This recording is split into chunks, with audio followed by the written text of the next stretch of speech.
officially to my YouTube channel. The purpose of this channel is for us to engage with one another and to educate one another on matters business, everything regarding setup and running of business. And I come with a little bit of knowledge in regards to the Airbnb business, especially. If you're not following us, please follow us on Instagram, on TikTok, and on Facebook.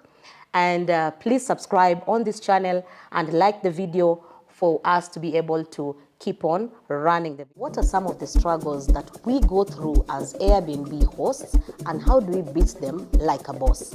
My name is Mwema. I'm the founder of Homes by Mwema. First and foremost, guest communication. Imagine a client calling you at 2 a.m. to inquire on where the keys are. It's very important as a host to give clear instructions from the word go. Second thing, maintenance. Check everything, especially what guests never tell you, like flickering lights.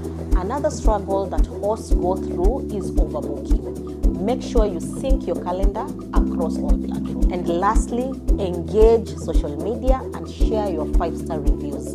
That makes you stand out. Hello. Welcome officially to my YouTube channel. I'm so excited to have you all here. Thank you so much for joining us. My name is Mwema. I'm the founder of Homes by Mwema. I am a mother. I am also in the corporate space. I have been in the corporate space for quite some time. I'm an entrepreneur. So I have bits and bits of here and there. I'm so excited to be on this channel today. The purpose of this channel is for us to engage with one another and to educate one another on matters business, everything regarding setup and running of business. And I come with a little bit of knowledge in regards to the Airbnb business especially, and we're going to be looking at that deeply on our next episode. In my years of experience in the corporate and entrepreneurship, I've met individuals who have influenced my life and shaped the decisions that have led to being an entrepreneur or being in the corporate space. And this channel is about that. How do we influence one another and learn from one another on this in this journey? On this channel again, I'll be sharing my journey on how I started the Airbnb business, the challenges that have come with starting the Airbnb business, the merits that have come with running the business, and we've been getting a lot of questions on our social media platforms. If you're not following us, please follow us on Instagram, on TikTok, and on Facebook. And please subscribe on this channel and like the video for us to be able to keep on running the business and also just educating one another. Thank you so much again for joining us on this channel. Cheers. Becoming an Airbnb host, great. But before you throw pillows and light-scented candles, let's discuss essentials. Get your business permit, sort your insurance, and register your business. Step 2 is property preparation. You want cozy, not cluttered. That means good furniture, strong Wi-Fi, good quality beddings, and towels that don't feel like sandpaper. Now you're officially smarter than 80% of first-time Airbnb hosts. Save this, share it, and go make your Airbnb magic.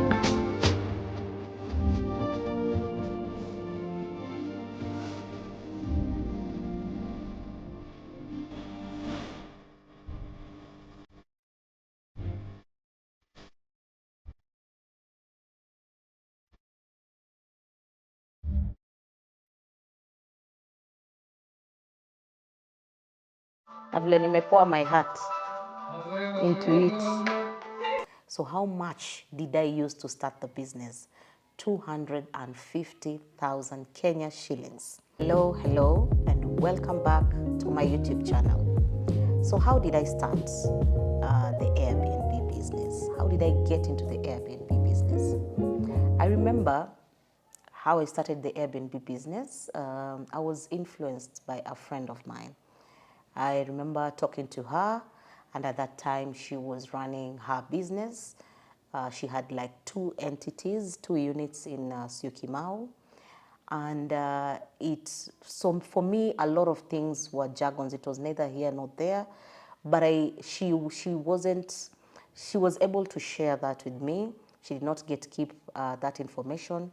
We sat one day at a restaurant, and I had not seen her for quite some time, but that time when we sat, I remember she kept on picking a lot of calls, making a lot of calls, availability, are we available, can we able to check in?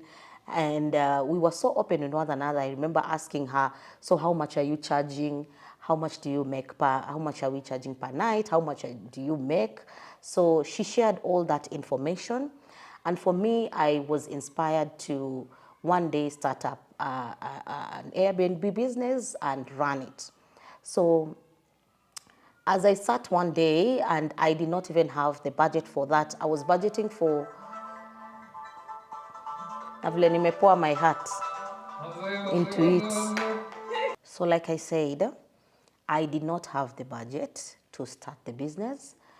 But what I remember was, or rather what I remember is there was an asset I wanted to acquire. And so I went to my circle and I asked for a loan. So over and above that, I made sure the loan was to take care of the asset together with the starting of the business. So how much did I use to start the business? 250,000 Kenya shillings. Yes. So with 250,000 shillings, I started my first Airbnb. It was a one-bedroom unit. I remember sourcing for everything on my own. I looked for the furniture, I looked for the fridge, the kitchen items, the beds. Of course, I was getting guidance also from this friend of mine. But it was a very tedious work, but it was all worthwhile at the end of the day. It took about 3 to 4 days for me to set up the one-bedroom unit. So that is how I started the Airbnb business. And I have grown and transitioned. I acquired another unit immediately after that. I think in a period of 6 to 8 months, I acquired the next unit. And this time it became a little bit easier because I would use the rental income that I got from the first unit and then topped it up with my salary and got the second unit. So it became easier and easier as I went by. I'm very happy to share this story with you, and I hope it encourages anyone who wants to get into the business or any business whatsoever that you want to jump onto. Take the opportunity, take the risk, and just jump onto it. On our next video, I'm hoping we can discuss about the things that you need to consider, because that's a very important session, and a lot of questions have been coming in on our social medias, on Facebook, on TikTok, and on Instagram. What do I need to set up my first unit? How much do I need? And today I have spoken. Well, it might not be the same depending on the size of the unit that you're setting up, but the things you need to consider are almost standard. The location of the business, the budget, how you'd like the house, the interior to look like. Those are things that we can discuss on our next video. So please subscribe and share this with your friends and family. And see you on the next video. Cheers. You can earn up to $100 on the Airbnb platform as a superhost. What are some of the benefits of becoming a superhost? Number one, you get yourself a superhost badge, which shows on your profile, which means you earn trust from guests, all right? That means more bookings, and that means more money. Number two, you earn yourself $100 every time you maintain the superhost status for 1 year, all right? The third advantage that comes with being an Airbnb superhost is that your listings get a higher ranking, which means when guests search for an Airbnb around your area, your listing appears amongst the first. So how then do we become an Airbnb superhost? Let's talk about that on the next video. questions I get asked as an Airbnb consultant are: what are the best locations to set up your Airbnb unit in the current market? the best locations to set up your Airbnb unit, depending on budget: Westlands, Naivasha, Nyali, Diani, Kilimani. How is the Airbnb business in Kilimani? Kilimani, as opposed to what many people think, yes, we understand that we have a lot of Airbnbs running, and there's always an aspect of overcrowding, but it's still one of the best places to set up your Airbnb because it's very popularly known. How do you get agents in this business? You can get agents, Airbnb agents, from various groups like WhatsApp groups where hosts and agents interact. You can also get agents from Facebook groups. So we have like Kilimani Homes, we have Kileleshwa Airbnb hosts and agents interacting on Facebook. So these are the places you can get agents. What is the difference between an Airbnb on sale and a house on sale? Good question. An Airbnb on sale is actually the business being transferred from one owner to the other. So a lot of times it's just the property, is not the property, it is the items inside and the transfer of lease. So it ranges from 350,000 depending on the size of the unit for a studio and all that. And a house on sale is the entire property, which costs probably millions for a studio, 3 million house for studio, 5 million house. So that's a whole property lease. Yeah. Of common mistakes made by Airbnb startup businesses. Number one is not having records of your finances, not putting your finances in order. So you need a software for that. And a lot of people have the same M-Pesa trading in for their local or usual expenses, home expenses. The same M-Pesa is also handling customer or clients' money. So this is one of the mistakes. You need a software to help you do this operation. All right. Number two is not planning to scale from the onset. So you find Airbnb startups saying, I just want a business that can give me as a side hustle, that can give me small income. While that is okay, you need to look at the bigger picture. So a lot of people who end up not running the businesses after a year are the startups that just wanted the business for side hustle. So anyone who's looking at who's running 4 units, 5 units, 6 units is probably making a lot more. The return on investment is higher. When you get to 8 units, 9 units, the profits make a lot of sense, and you're able to invest this money back into real estate or purchasing your own units, or it makes a lot of sense once you have more units. So you need to think about that. Another mistake is waiting too long to hire a virtual assistant, all right, to assist you with all your admin tasks. This goes to super hosts, those now that have 4 units, 5 units. They end up being so overwhelmed. I've come across my fellow hosts who are not able to manage all the units because they're overwhelmed and they do not know how to go about it. So the earlier you hire a virtual assistant for yourself, the better. Right? Now you. Real rich bitch. Real rich bitch. Real rich bitch. Period. How do you leverage on marketing in the Airbnb business? Number one is by taking a professional shoot. You need to take proper photos and videos for your Airbnb, and you can use these photos and videos to post on various platforms. Number two, optimizing on your listings by changing frequently, probably the prices, playing around with the prices, and also responding very fast to clients' inquiries or customers' inquiries. This makes sure that your algorithm, your Airbnb algorithm is okay, is working okay, and it's on top, and you're able to maximize your bookings on that.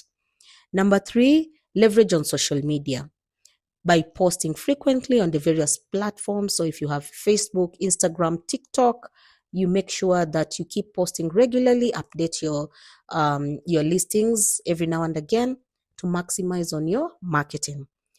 Another place you can play around with marketing is a website. If you have a website, you can post on Google. You can do your Google ads. You can optimize your visibility through the website. Remember, if you are in need of these services, we offer end-to-end management services, and we're able to guide you on all these strategies that we've mentioned for marketing. You can reach out to us and we'll get back to you. Hello, welcome back. Now, on our previous video, we talked about the role of agents, and we got a lot of DMs. People wanting to become agents, and then also hosts who want agents to help them run their business and give them referrals on a daily basis. But I felt it was very important for us to know, how do we build ourselves to become trusted agents? So one of the key differences between a new agent and a seasoned agent is that a seasoned agent probably runs everything on their own. When they get a guest, they handle all the payments and they pay you directly as the host of the business. A seasoned also agent is able to get, for example, check-in details from different hosts because they've built a rapport and they have gained their trust and earned their trust with time, also because of working with different hosts. Now, a new agent has not done that. One of the key things that you can do as a new agent, as you're creating trust, is one, has to be added to different communities and WhatsApp groups where hosts and agents interact. That's number one. Number two, when you're beginning the business as a new agent, what you can do is refer your client directly to the host. All right? That way, you build a relationship with these hosts. Once the host has handled your client properly and they've checked in, you agree on a desired commission.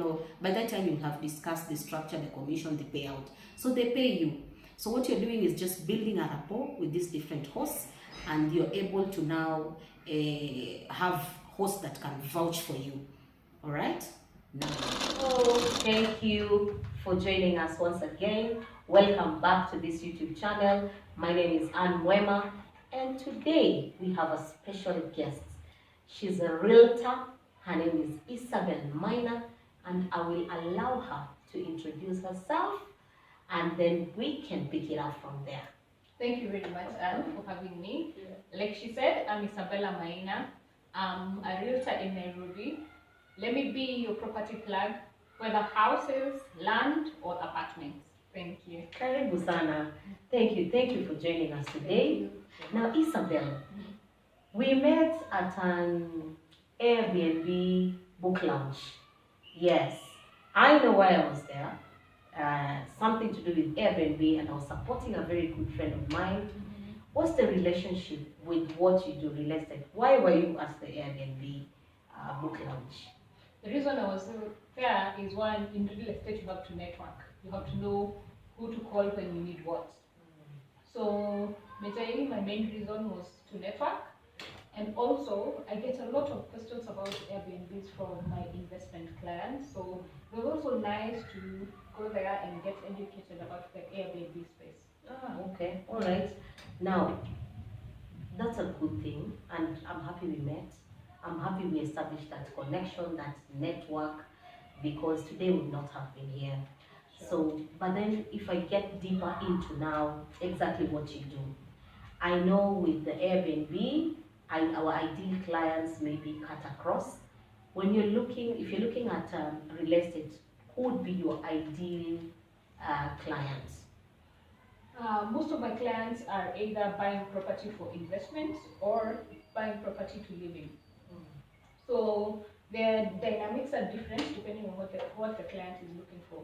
Somebody who is looking for a property to live in, a place to raise their family, they're looking for something different compared to someone who's buying a property for investment. A person who's looking to buy a property to live in wants to, especially those people who have families, are looking for schools around, the safety of the environment, the proximity to hospitals because of kids and all those things. Yeah. People who are buying property for investment are looking for what is the return on investment. How much time does it take for me to recover the money I'm investing, and how much cash flow does this generate for me on a monthly basis or every so often? Okay. Typically much like Airbnb actually, because I think those are the criteria Airbnb investors basically be looking at. But if we go a little bit further, when it comes to locations, are there ideal locations you would be keen to look at? Are there places that your investors would drive you to look at, or would they be keen to invest in certain location as opposed to others? How do you go about that? I would say it depends with the investor. Different investors want different things. Say for guys who are buying apartments for investment, they'll prefer places that the return on investment is higher, say the likes of Kilimani, Westlands, Kileleshwa, and Lavington. Tell us a little bit more. If you're looking at comparison between Kilimani and Westlands in terms of return on investment, because I get this also quite often when it comes to Airbnb investments. A lot of our clients come and ask, do I invest in Westlands for Airbnb business, or do I invest in Kilimani? What would your take be around real estate? In Kilimani, the pricing even also for the apartments is kidogo on the lower side, and in Westlands the prices are a bit higher. Yeah. This is why. And the return on investment in Westlands is also very high. Okay. This is why every person that lands into Kenya, the very first place, diasporians, let's say the people from the West or from anywhere, any other part of the world that are not Kenyans, the first place they land is Westlands. Before they figure out where to go, they come to Westlands. And also the proximity now, because of the expressway, the proximity of Westlands from JKIA is also very close. Yeah. So you find the return on investment in Westlands is really high. Say a one-bedroom apartment for rental income. Yes. When you talk about rental income for a bed, rental income for a one-bedroom apartment in Kilimani is between 60 and 70K. In Westlands, the same unit, just moving it to a different location, will fetch you 90 to 110 in terms of rental income. Oh yes. So now that trickles down, that doubles when you're doing Airbnb. Yeah. So location, that's how location comes to play. Then also there's other aspects that determine what our client will also invest in. Yeah. Let's say sometimes you get clients that want to purchase or want to set up, say, malls or things like that. So someone would prefer to set up a mall on Kiambu Road or Kamiti Road. Yeah. And want to do that. Or an even urban residential area. Yeah. As opposed to how, I think those are the factors that we also experience. Based on what the client is looking for and what the expected return is, especially for investment. For people who are looking for properties to live in, basically it's the serenity of the space.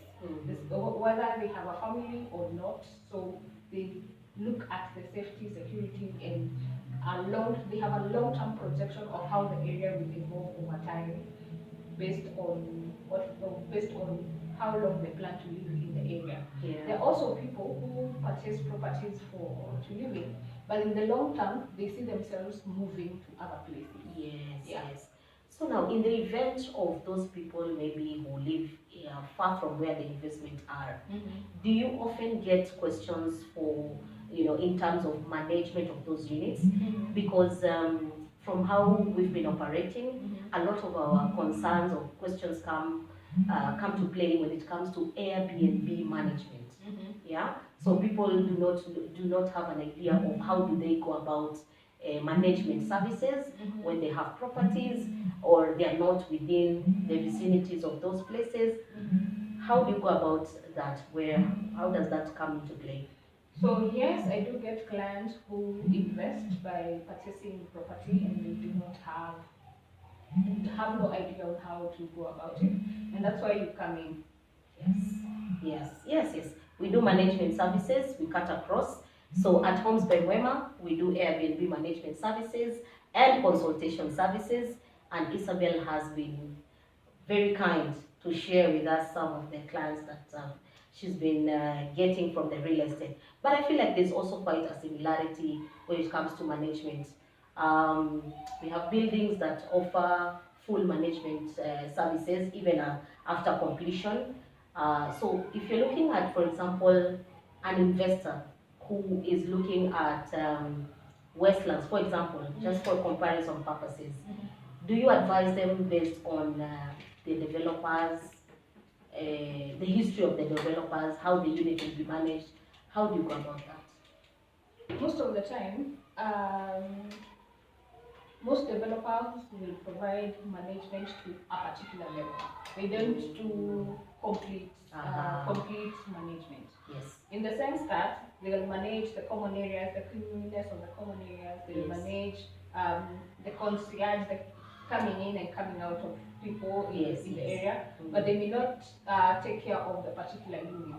And most of the clients that I've referred to want to know how will be my unit cleaned, how do I also get clients to the space, all these things that the developer will not be able to do for them. Okay. So I feel like that gap is what your services actually cover. Yes. Thank you so much. Now, if we get into a different sector now of marketing, because I know real estate is also quite vast. For Airbnb management, when it comes to marketing is very important, and a lot of our clients come, especially the ones who are consulting for the first time, or they are new Airbnb owners, and this is the first time they are doing this. Marketing is not something that they fully grasped. So we know we cut across when it comes into social media and the platforms, Airbnbs and Booking.coms. Does it apply to you? Do you do the same kind of marketing? So for us, we incorporate the social media, all those platforms that you know. We also do a lot of networking. Because real estate is more about your people skills, how you relate to people, more than anything else.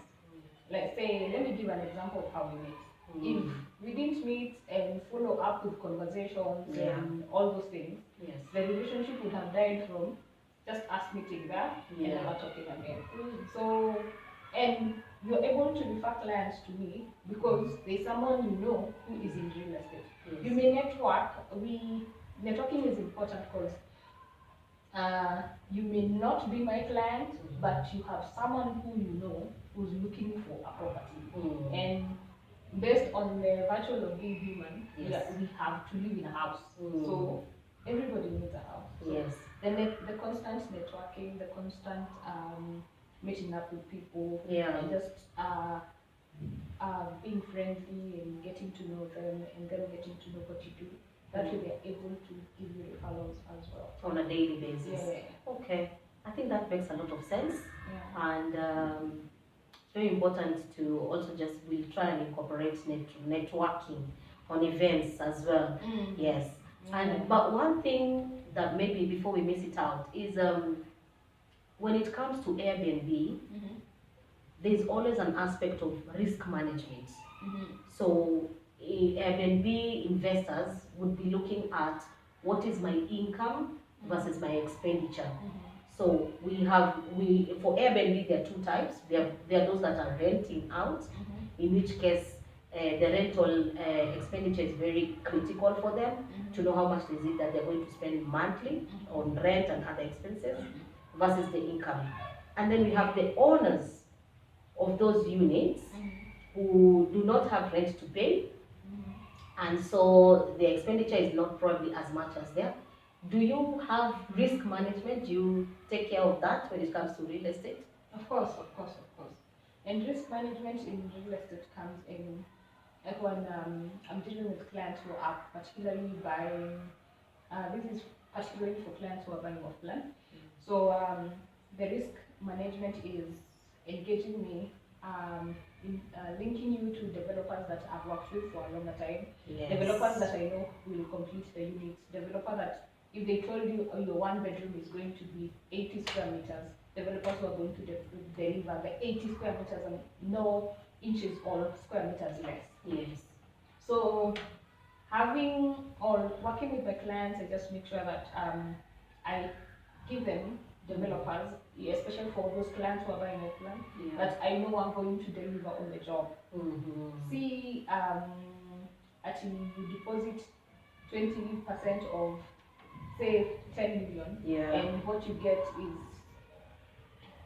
so far from what you actually ordered. Yes. So I try to mitigate by working with developers that I've worked with over time, by seeing what they have done before. Yes. And I actually take clients through that process as well, showing them what the developers have done before and showing them what they're doing now or what they're selling off plan now. And also the reassurance that the period of construction that they have given is what is going to be the actual construction period. Most developers do between 24 to 36 months. Then the other part is due diligence. While buying property, you have to do your due diligence. And let no one lie to you about not doing it or skipping it or trusting someone. It's important to engage a lawyer so that usinunue property hapa na the land was allocated for a primary school or road or then unapata umeoshwa. So those are some of the ways that I try to manage the risk. How about the clients who are who already would not want to go for off plan? So they want to go for ready units. Is there any risk, or how is?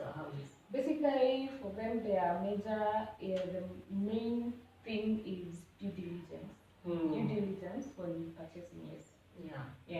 Okay. So because these ones will be going for ready units, again, cash flow I think is very important, which brings me to my next conversation. Budget for someone who's going for an off plan versus budget for someone who's going for a fully developed ready unit. Because I know for Airbnb, when it comes to management of Airbnb, we advise based on the budget the client has. As much as we are going to discuss locations, we are going to discuss amenities, we are going to discuss all these details, we still have to know how much are you willing to spend for on investment. So, for example, if we have clients who are looking for a budget of maybe 350,000 shillings, then probably we'll be settling for a studio, as opposed to a 2-bedroom unit in Kileleshwa.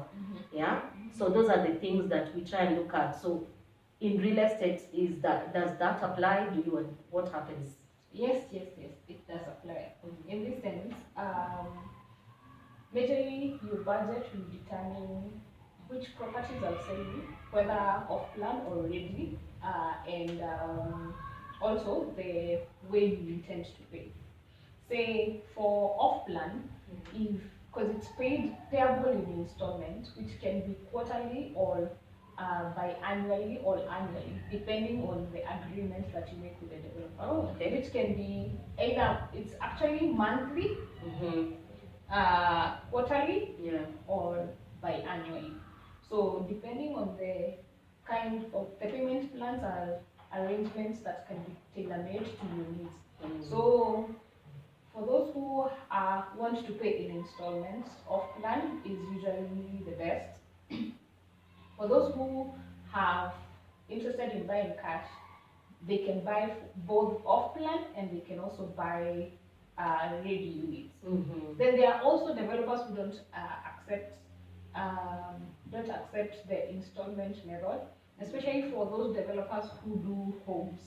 And when I say homes, I'm saying locations where families you can actually raise a family. Those ones don't usually accept installments, because also it takes shorter periods for them to develop the particular houses. The only thing such developers accept is either cash or mortgage. Also for apartments, there is also the aspect of also mortgage, but this is only for complete units. Then also there is this aspect also of mortgage through the KMRC that allows people to buy property for less than 10.5. The maximum they offer, as long as you are a first-time home buyer and you're buying a property below 10.5 million, they offer you a mortgage of 100%, as long as you pay. The interest is usually 9.5%. Oh, okay. Yeah, That's okay, quite okay. Yeah. But for other properties that are above that, then you deal with the local market rates from the banks. Oh, okay. Yeah. That is nice. Thank you so much, Isabella, for coming. That is very informative. Very, very informative, lady. Very nice information about real estate and investment. But before we go, tell us a little bit about where can we find you if you're looking for investors. If you're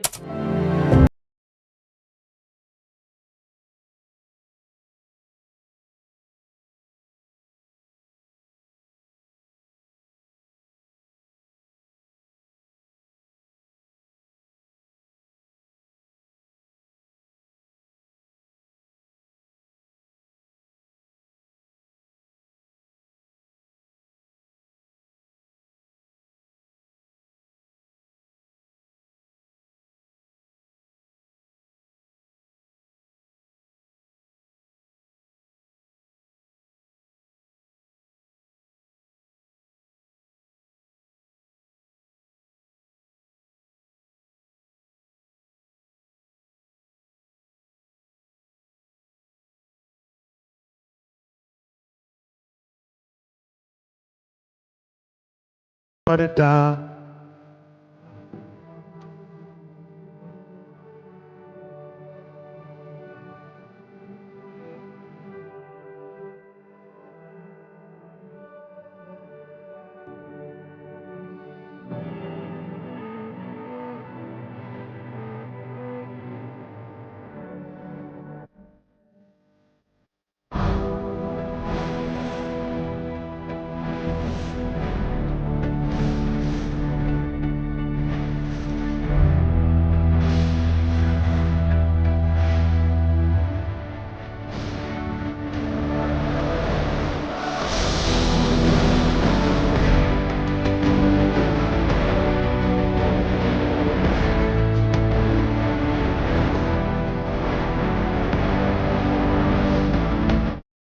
space, and we're really appreciating the growth journey. If you're here today, it's because you've seen us or you've been referred here. We really appreciate your presence here. All right. Sawa, guys. So now, as we proceed, question number one, Floggers, thank you so much. Collins, thank you for joining. Piwambo, Maringa Homes, thank you for joining. So the question is, what inspired you to start hosting on Airbnb? Swali ndio hiyo. Na wale wako na Airbnbs, Lush Living BNB, wale wako seasoned Airbnbs, because you guys have been supporting me. And today you're on this live. I can see some of you guys have joined the live, which is absolutely amazing. Now, those who have been running Airbnbs, tell us, what inspired you to start hosting Airbnb? Today I don't want to have a monologue. I want to have a conversation that is also touching on you guys. What inspired you? Some people say I had extra space. I had a 2-bedroom house, and I decided to, I was looking for money, and because of that, I decided to rent out one space, because a lot of people have started maybe based on that. Okay. Myself, I was inspired by a friend, and if a call comes in, just know it's a call. I'm going to disconnect it, and then we are going to proceed. Okay. 1 minute, guys. There's a call, and I will disconnect it.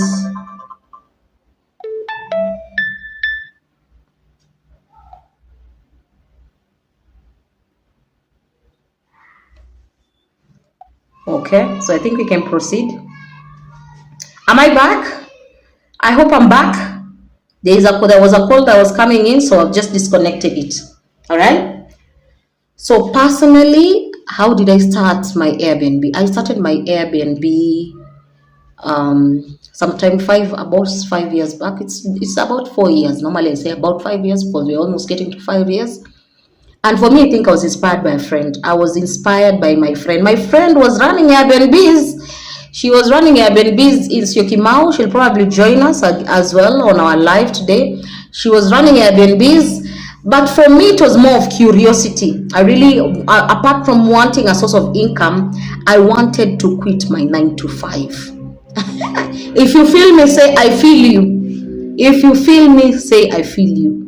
I wanted something that guides me in towards resignation, towards, doing away with my 9 to 5. It was exhausting. I had done sales and marketing for 10 years. Okay. The journey was very beautiful. I had a lot of learnings that I took up from there. I worked in different organizations. What people don't know is that I have worked a very long time before I got into the Airbnb space, including very recently. If those of you have been following me on social media, so my recent post, I said there's a time I went for 3 months without being paid as a general manager in X organization. Okay, so because of that, I had to call myself a meeting. Nikajita mkutano, and already the business was running. Thank God already the business was running. So what I needed to do was just, for the 3 months, I just needed to tell myself to just jump onto the business and give it my all. Okay. However, we are discussing today what inspired me. For me, it was my friend who was running businesses, and she kept getting a lot of calls from clients. Are you booked? Are you reserved? Are you available? All those questions. And I got curious and I asked, because we were spending a lot of time together. So she would tell me, weka nyumba Langata nitakujezea guests. So all this time, I just gathered some little money, and that time I took up some small loan because I wanted to buy another asset. So that asset, plus now setting up, and my first unit just came alive. I set it up in Langata, and I think the same day we got a client. Same day, very same day. And I had never in my entire life received income on a regular basis like that time. So for me, it was an eye-opener. Oh, you mean I can be paid every single day? Nimekaa kwa nyumba yangu hivi. I even felt like going to that Airbnb to just check, like, the guilt. Can you imagine coming from a 9 to 5? Umezoea kuenda kazi ndio ulipwe. Umeenda kazi umekimbia. I'm saying, sisemi hakuna kazi. By the way, guys, sisemi hakuna kazi. But hiyo time nilikuwa nimezoea nikimbie mwezi mzima, targets, goals, objectives, sijui what, all those things. So I kept on running all that time for me to get my payment salary at the end. I hope today I'm talking to someone, and I'm hoping I can inspire anyone who's in that space or who is looking to be in that space. Okay, if I'm inspiring you today, or it makes sense, or you resonate to that, say yes. Okay, so that is what happened. I took up that loan and I started it. Okay, so nilinunua your asset, alafu nikakuja nikafanya nini? Nikaeka 250,000 kando. Hiyo loan ichukue, hii niweke biashara, alafu hii asset ikae hapa. Ndio at least, actually target yangu ilikuwa hii biashara basi inisaidie kulipa hii loan. Lakini my overall bigger target is, can I finally get to have quit from my 9 to 5? Because I was tired. I was really, really tired. I needed to quit from my 9 to 5. So that's what happened. And it paid off. It paid off so fast. One thing I know for sure is I'm a huge risk taker. I'm an opportunist. I'm an opportunist, and I'm also a risk taker. Okay, the risk aspect is the fact that if I see what other people are not seeing, I'll probably put my money into it.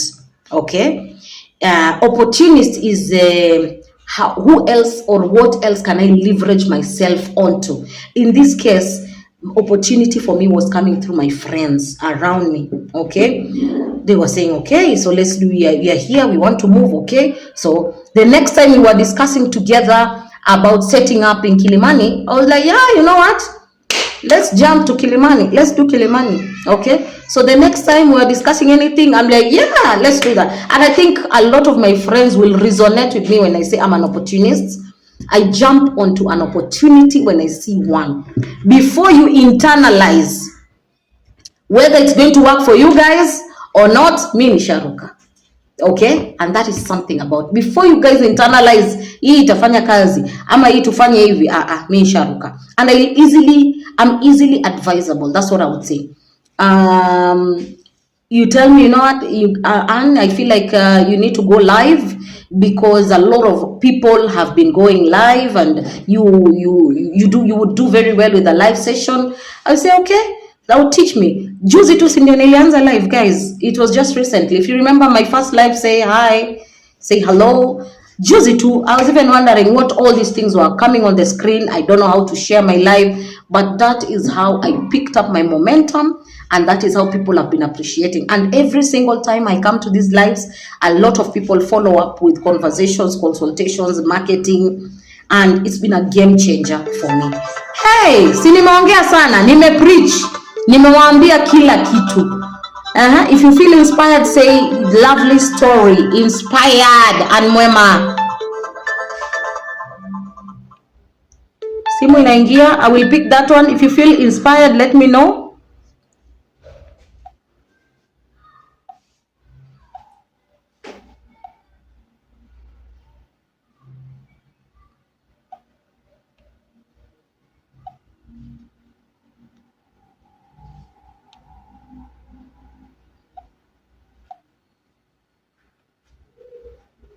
So inspiring. Oh, thank you, Piwambo. Thank you, Piwambo. Thank you, Regina. Thank you, Ruth. Thank you. Anto is saying, wow, that's great. Any link for a driver job, please? A driver job.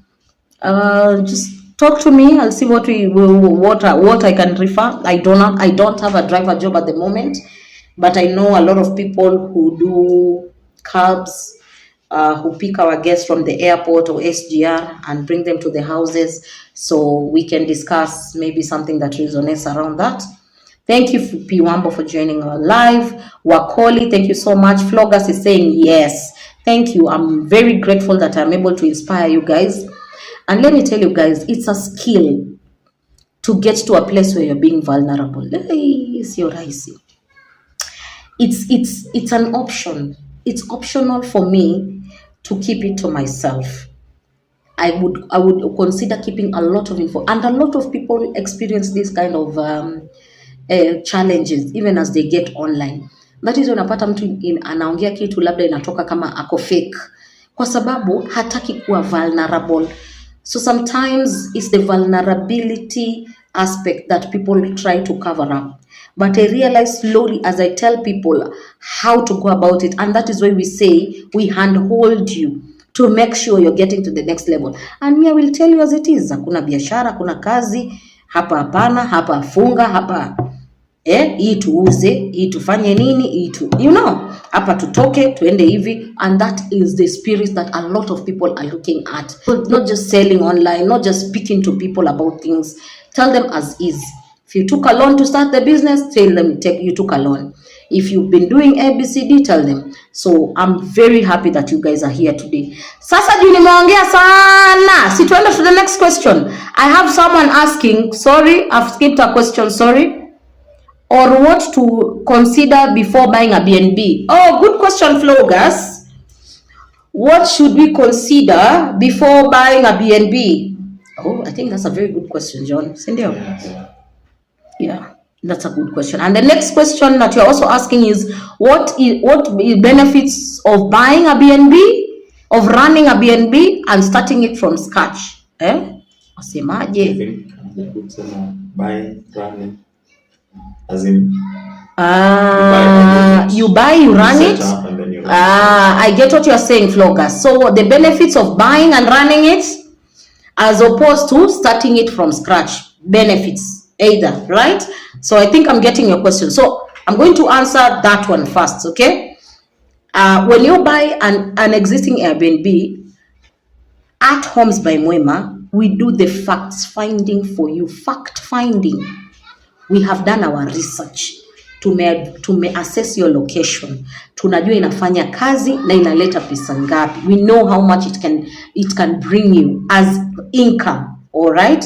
The place has probably existing customers that have been coming to the place. So that's what we focus on.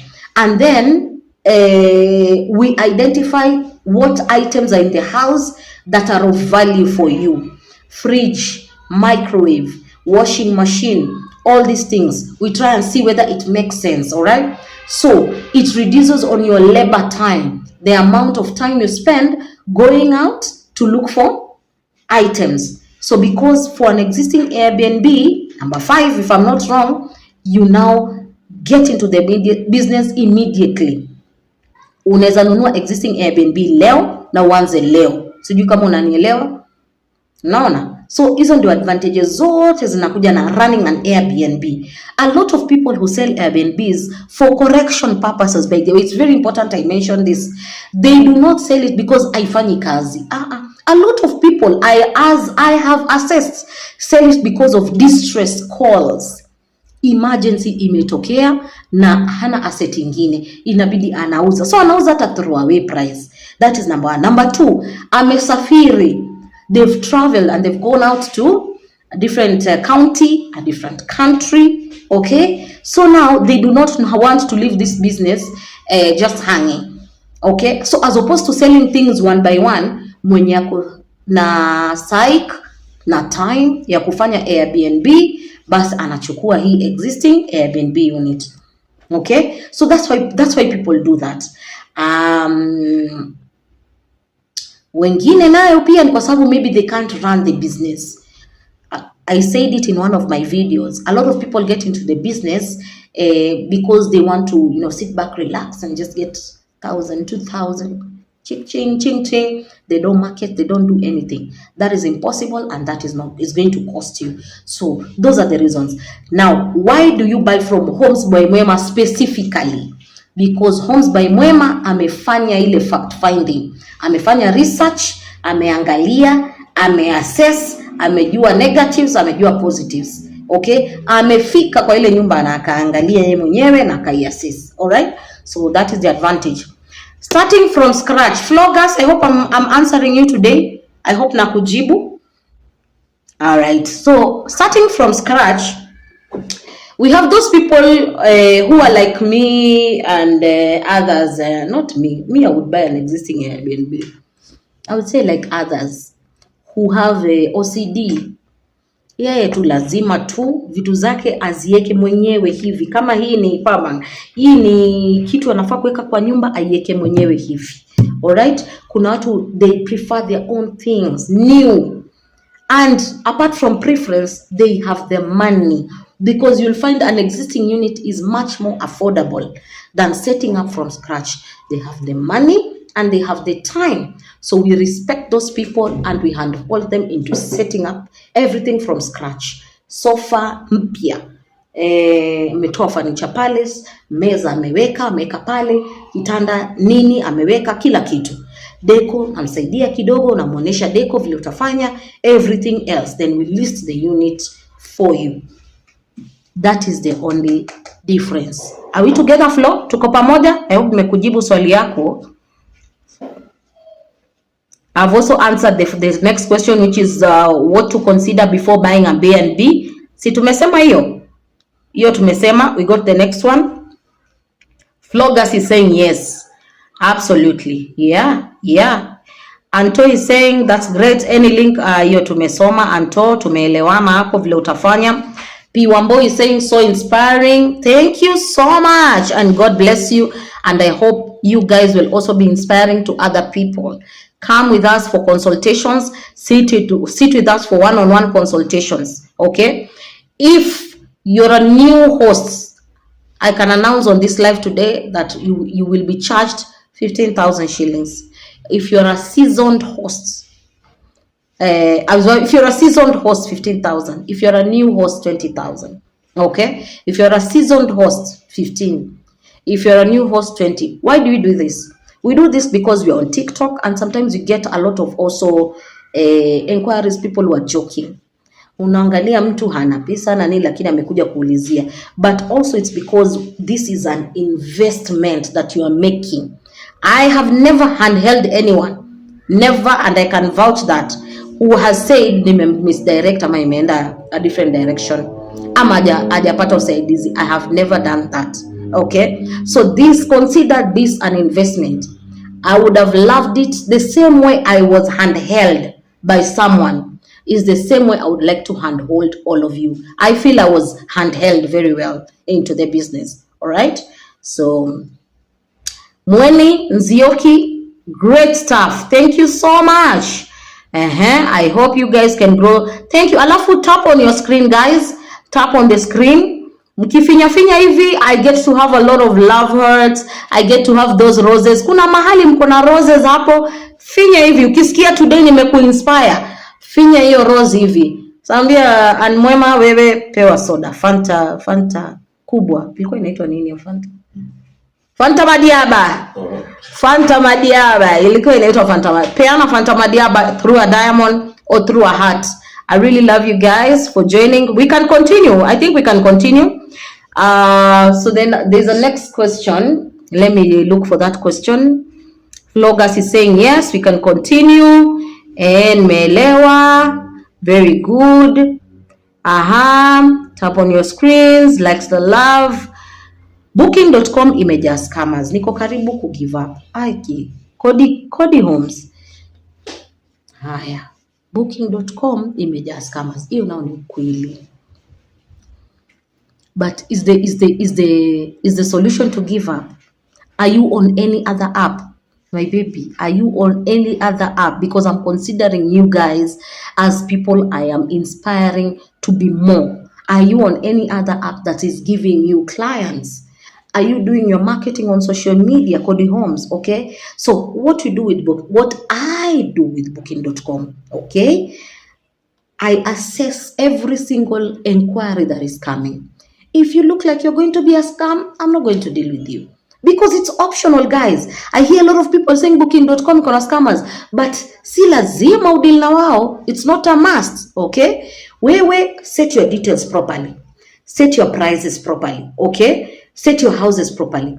Once they're there, if your instinct tell you that they're being tricky, they're being cheeky, they're lying to you, or they ask you to send your ATM, or ama wale wanakuuliza mna swipe, mnalipa na kadi, wapi? Tunalipa na kadi saa ngapi?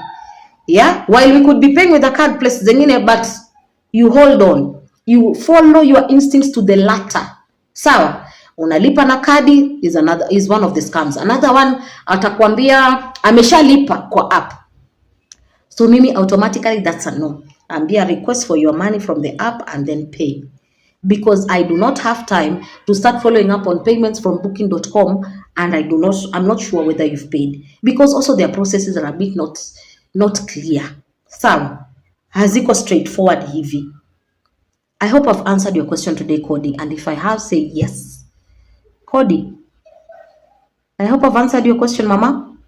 Is it a mama? Is it a baba? Oh my goodness. Tuko pamoja, Cody. Kama tuko pamoja, sema Cody. Sema tuko pamoja. Sema yes. Vlogger says tuko pamoja. That's very good. Jennifer is saying, so if I want an existing one, can I get? Yes, Jennifer. You can get. Call me. Reach out to me. My number is on the bio. Hapo, iko kwa bio. Nipigie simu, ama the best way is WhatsApp. Yeah. WhatsApp me so I can get your details. Okay? And then I can call you back.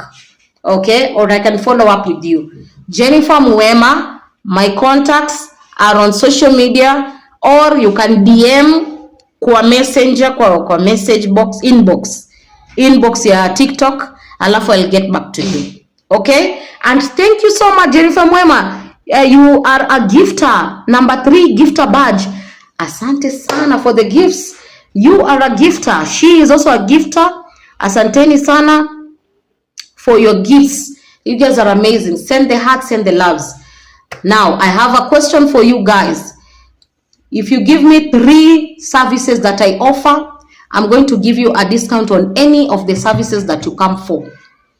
3 services that I offer, and then you come and claim a discount on the services that I offer. Wacha nione wale watu wako class na wale wamelala as I go to the next question. 3 services that I offer, and then the reward is you come for a gift. A gift is a discount on any of the services that I offer. Huge percentage.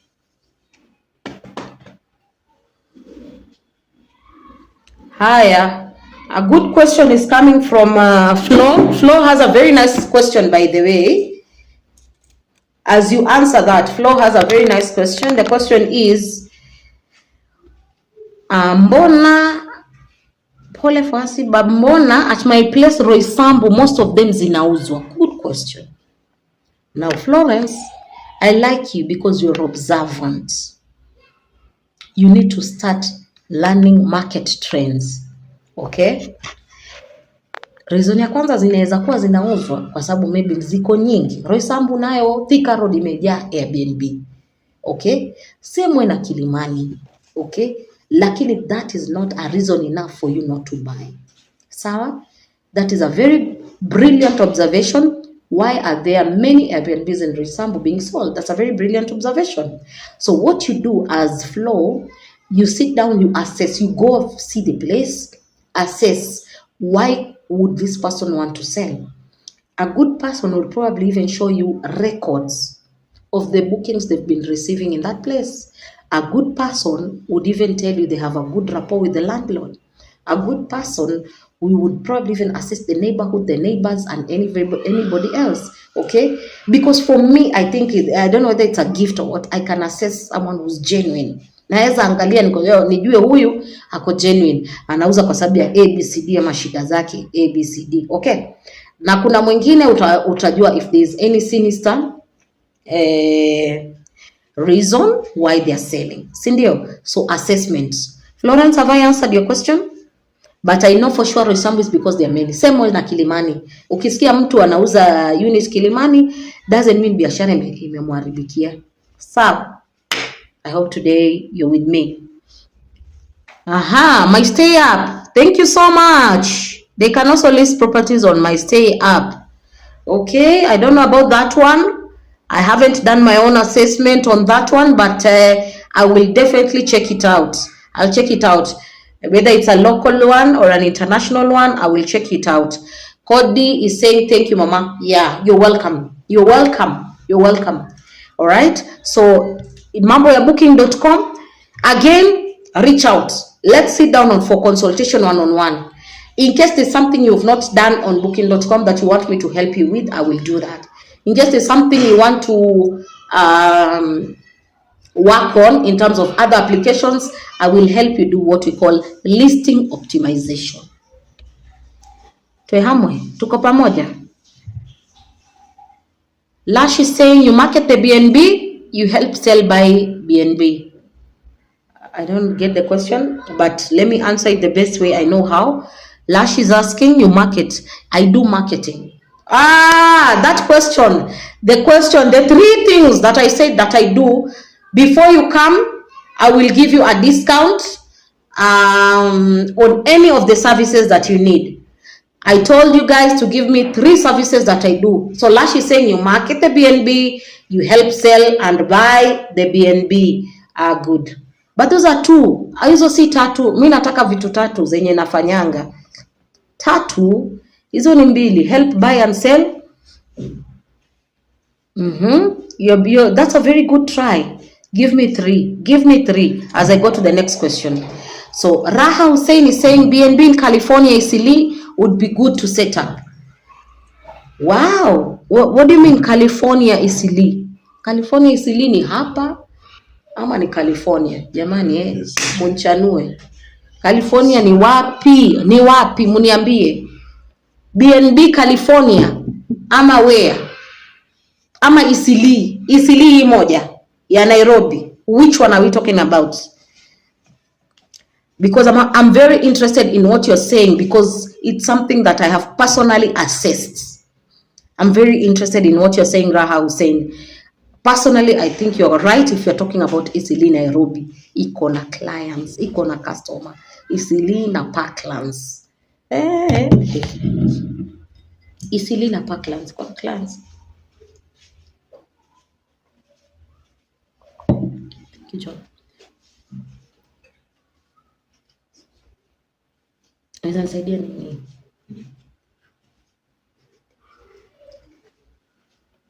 Aya, tuko pamoja. Raha Hussein, ni wewe tunangoja bado. Tunangoja utuclarifyie. BNB California, Eastleigh, you are right. Kama ni Eastleigh Nairobi, Eastleigh iko na clients. Parklands iko na clients. Sana. Very good for setup. Liz is saying, please explain the figure difference between total reservation price and commissionable price. Good. A very good question, Liz. Here is the difference between total reservation. I think you're talking about the app now. Total reservation price is before you get commissioned by the app. This is what the customer has paid. So a lot of times the customer pays a higher figure than us. Okay? So kama wewe umeweka kwa app unataka kupata $40, okay? Utapata $40, lakini customer amelipa $50 ama $60 ama $55. Sawa? That is the reservation price. And then commissionable price is because you as the hosts are using our platform as Airbnb, as Booking, as anything. We are charging you X amount of money. So that is the commissionable price. I don't know whether I'm making sense. Simu zangu zote leo natumia, ningefungua niangalie kenye unajaribu kuexplain alafu nikuoneshe.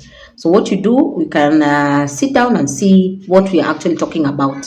A lot of prices are very different, so you would understand. Wacha niangalie hapa kwa app kidogo.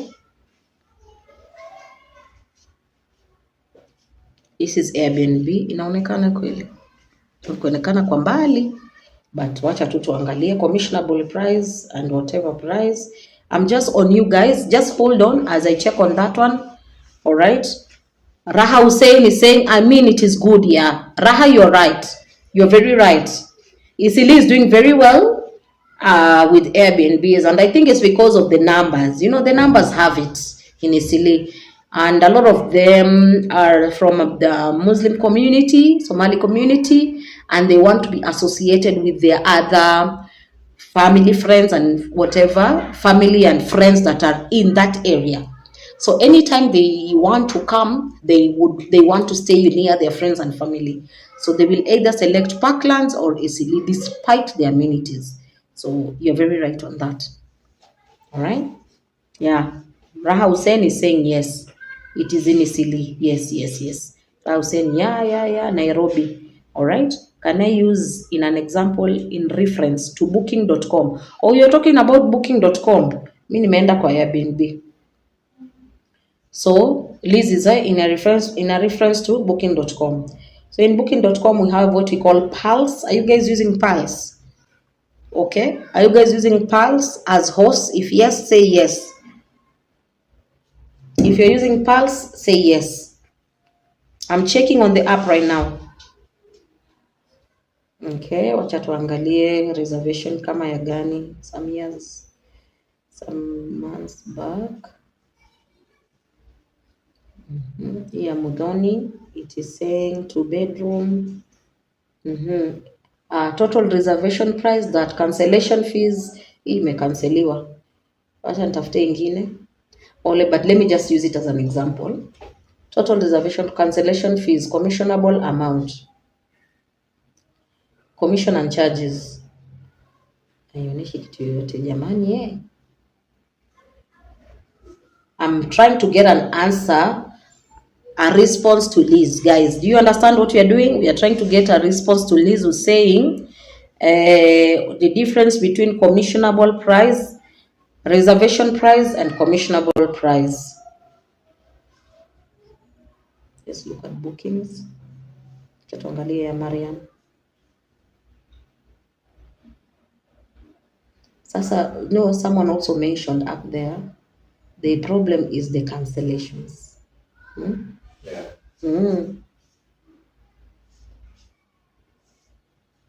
The problem with booking.com is the cancellations. You're not able to like follow through. So this one is saying total reservation price $623.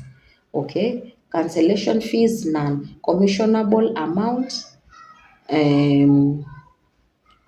not yet. Now this commissionable amount haijaonesha bado Liz, but hii commissionable amount is any commission you are supposed to pay to booking.com.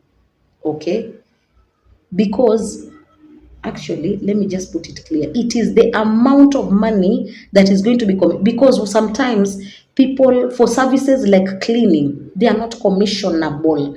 That is okay. Enda kwa app kama ya Airbnb, cleaning services zinakujanga kando kama extra ukiweka. Chakula pet, chakula ya sijui charges za extra pet, charges za small things zinakujanga kando. Na Airbnb haichukui commission saa zingine kutoka pale. Okay, inachukua commission na hii reservation yako ya per night. Sawa, that is the difference between total reservation price and from what I am getting from the app. Liz, I hope this makes sense, because here it says reservation fees that, cancellation fees wamekwekea, commissionable amount based on how you have set up from the word go. Okay, because again, commissionable amount will be also be affected by the discounts you have allowed the platform to use. For example, kuna zile discount za weekly, si ndio? So weekly discount, that's the best example. Reservation price umeweka $200, lakini umesema mtu wa weekly akona 15% off. Sawa, so reservation amount is $200, but with 15% off, which one is the commissionable amount? It is the $200 is still commissionable. Hii 15% off hiyo ni yako. The loss is on you. Okay? Then kuna discount based on the app. I'll give you a good example. If you're on Airbnb, they will tell you give your customers a 20% off or something for the first 3 bookings. Okay, so while that is there, they do not emphasize so much on the discounts you are setting on weekly, monthly. You have to complete this 20% booking. I don't know whether I'm making sense, Liz. I don't know whether it's making sense. Yes, I've seen your yes. So that is the difference. That's the difference. However, what you can do, because of personalization, we can sit down, have a one-on-one, and we get to analyze your listing, your personal listing on booking.com and on Airbnb. Let's go through what you do not understand and let us clarify. All right, let us clarify how they are charging you. And that was a very interesting question, and that is why I wanted to jump onto it. Okay, this is going low battery, John. How can someone get clients? Okay, Raha Hussein, good question. You can get clients through the apps. You can get clients on social media. So at HomesByMwema, and Lux was able to answer this up there. She said, Lash Living, she said, we do Airbnb consultation, we do Airbnb marketing, we sell existing Airbnbs, we do listing optimization. Hiyo munasahau, it is related to the app. Listing optimization, okay? We also sell existing furnished Airbnbs, okay? We also currently are adding onto our portfolio Google business profiles. Google business profiles, okay? because we realize a lot of our seasoned clients who have 3 or 4 units want visibility on Google. And this really helps you optimize yourself with the outside world. Assume this person is booking from UK, US. The first place they'll probably go to is they will search Airbnbs in Nairobi on Google. Will your house be available? Okay. Will it be visible? Are you on Google? Okay. We also do Google visibility, Google business profile. Sawa. So you reach out to us and we'll be able to guide you on that. Okay. For instance, total 1142. Liz, I think we answered that one before you even put up the example of 1142.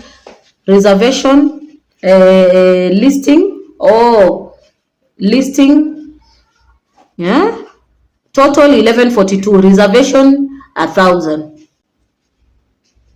That one is probably something they've deducted as commission. So we have to look at your metrics. Like I said, it's quite personal in terms of the settings that everybody has put on their booking.com. Mine is different from yours. Okay. Commission is 150. So 111.42 minus 10.03 is 138. In our listing, we don't charge for extras like pet. Okay. I get you, Liz. So commission is 150. So I'm charge commission now, which is 15%. They charge 15% mostly. I'm charge commission now Airbnb, which is 15%. Liz, umenielewa? And our prices are inclusive of VAT and city taxes. Yes, correct. Umenielewa, Liz? Wamecharge commission hapo 15%, ikakuja 150 for that specific reservation. Kama amelipa kwa app, hata kama hajalipa kwa app, watakucharge. Wewe ndio unafaa kuja the next day useme kama client alishow up ama hakushow up. If you do not mention that the client did not show up on the app, they will still charge you that 150 shillings and you will pay. It is 15% commission. Have you understood me, Liz? Umenielewa? Kama umenielewa sema tuko pamoja. The next question. The next question is what was the biggest challenge when setting up your first unit? Ebu muniambie, what was the biggest challenge when setting up your first unit?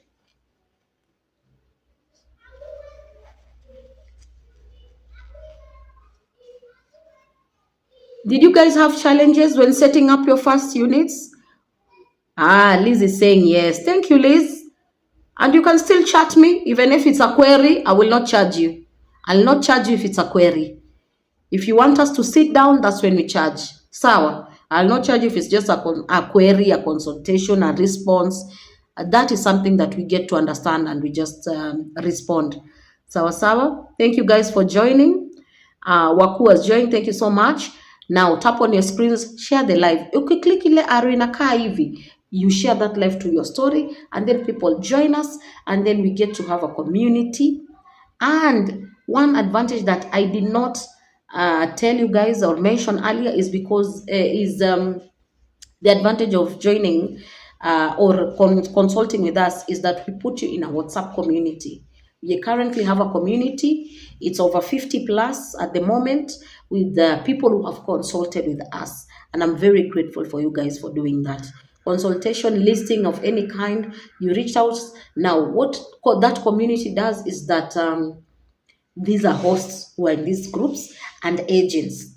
Okay, so they are able to work with you in case you need help, more marketing and any other progress. So advantage of consulting, marketing, listing with us. We also do photography and videography. Did I mention this? We do photography and videography, professional photos and videos. And you can check out our marketing page, Homes by Mwema Marketing, and you will understand what we mean by professional photos and videos. Clear photos and videos that sell your house. You could have visibility of people in the house to show how the house is. So this is the kind of things that we do. Photography and videography, we charge, and you'll be able to help you with that. How much would you charge that? Which one? Photography, depending on the size of the unit, from 10,000, anything from 10,000, depending on the size of the unit, guys, and the location. Usikuje kuniambia kwa Machakos alafu unataka tukucharge the same way. Kuna distance, kuna travel, all these things we consider. We just discuss. We are humans like you, and we want you to list your best. Okay? So these are the things that we talk about. The next one, someone is asking.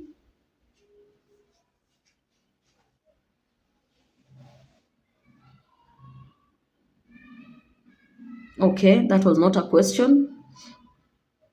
That was not a question. Guys, be very careful of people commenting and then,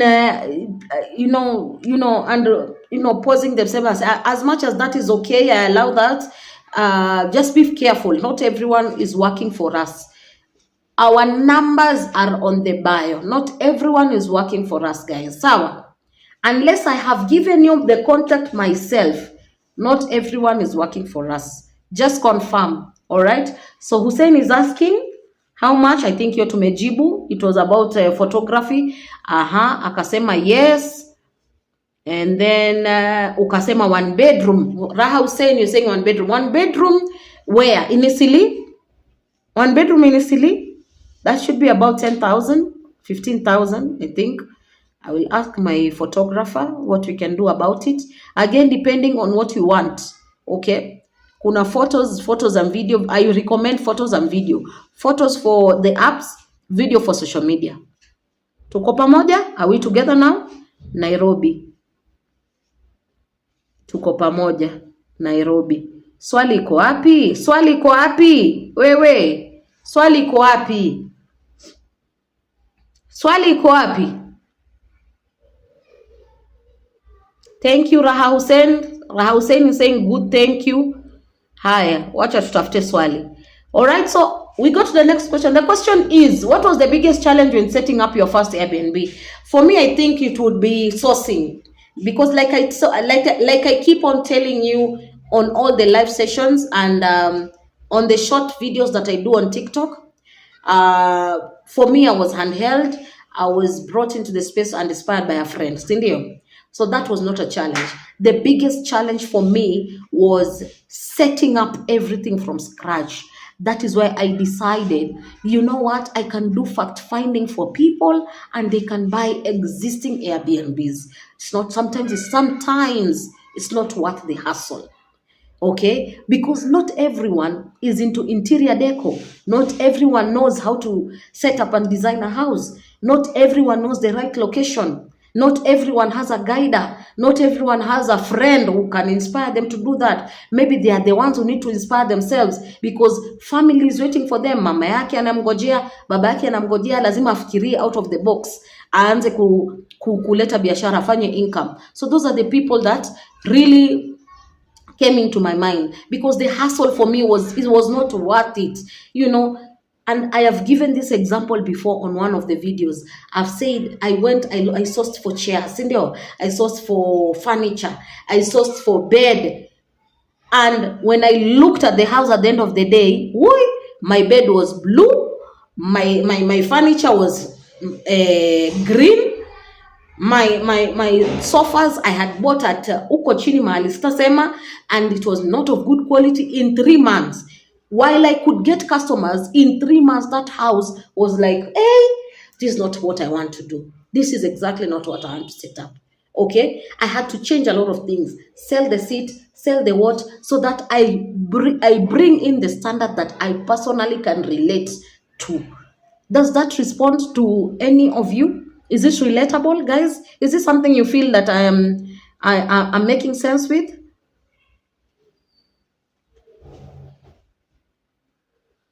Does it resonate with you? Kama mnaelewa hiyo. Yeah, Plagwa Homes is saying yes. It's very relatable. Okay, so it's important to consult, and then it's important to probably consider already existing furnished units, because most probably ashaweka effort, ashakutengenezea kila kitu. Wewe enda tu pale fanya assessing kidogo, kama uko please na vitu 2-3 badilisha, tunaweka biashara. Marketing is the most important aspect in the business. All right. Thank you, Eddie, for joining. Tap on your screens, guys. Share the live. Share the live. Oh, wow. A lot of people have sent some diamonds, some roses. Oh, kids are amazing. Tap on your screens. Share the live with everyone. I would like for everyone to join so we can proceed with the question. The next question is, what's one thing you wish you knew before becoming a host? I think I've answered that one. What's one thing you wish you knew? One, I wish I knew that there were other locations other than Nairobi. Ooh! Can someone relate to that one? I wish I knew that there were other locations other than Nairobi that are prime and you can list your units. I wish I knew that you do not have to buy everything from scratch. You can try getting a furnished unit. I wish I knew that quality is more important than quantity. Sijui kama hiyo ina make sense, but quality. Don't compromise with quality. We shika tu hapo. Don't compromise with quality, because kitakuramba uko mbele when you are supposed, when you're forced to start changing your prices midway. You're forced to start changing your items, your furniture midway along the year. Okay? So those are some of the things. What do you think are your lessons? The things that you feel you wish you knew before you became a host. We have quite a number of hosts here. What do you think you wish you knew? I wish you knew what? Social media marketing? Consulting? What is it? All right. Thank you guys for joining. Tap on your screens and we proceed. Guys, tap on your screens. Tuendelee ama tusiendelee? Tuendelee ama tusiendelee? Can we proceed? Is anyone saying tuendelee? Tuendelee ama tusiendelee?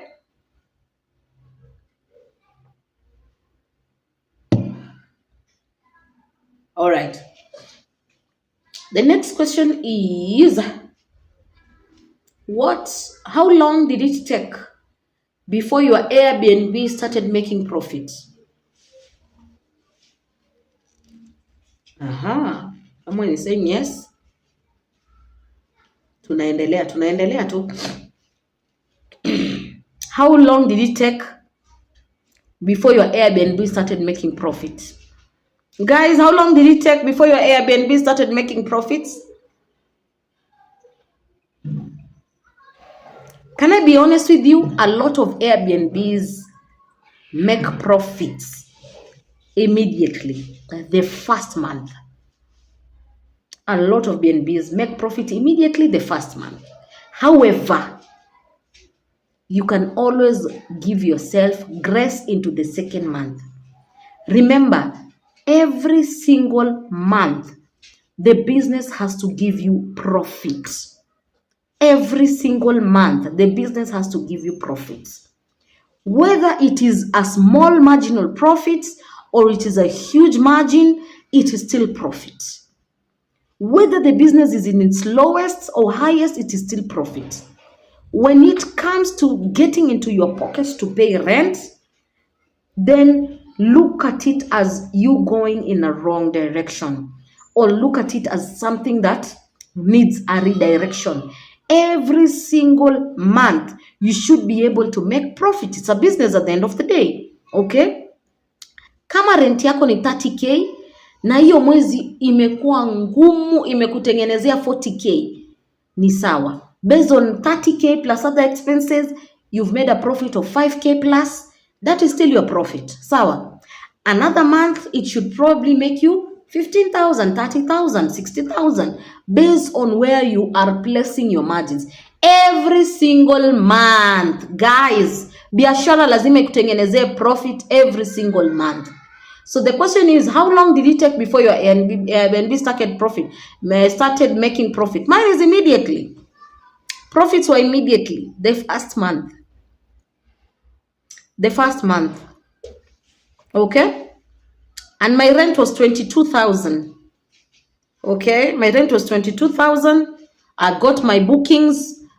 When I checked on my margins, I was doing probably 60,000.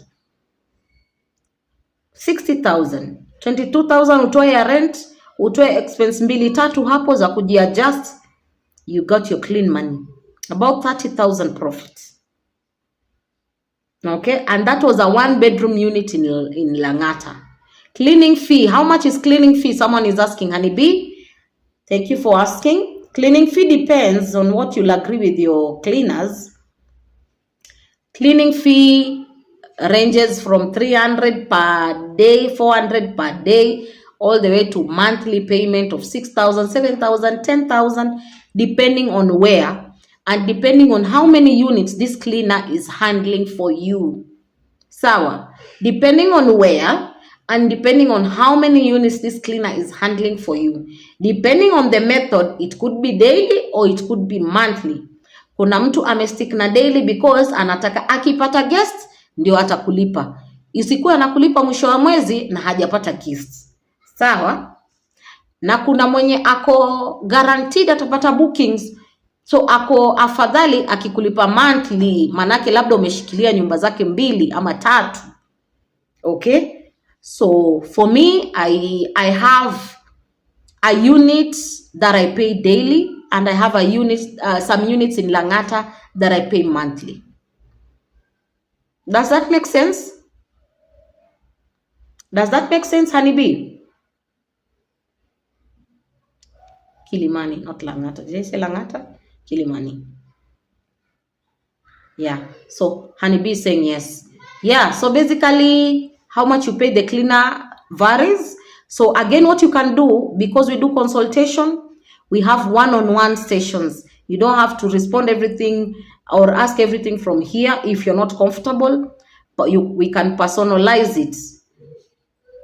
We can personalize it for you, have a session with you, and then guide you according to what you have brought onto the table. So, all right. Thank you so much. We go to the next question. Tap on your screens, share the live. Share the live, guys. Tap on your screen. Remember, we are also on YouTube. Thank you, guys, for joining us on YouTube. And we proceed and we can answer. I hope you are answering to a lot of questions that have been coming in through YouTube, through TikTok, through Instagram.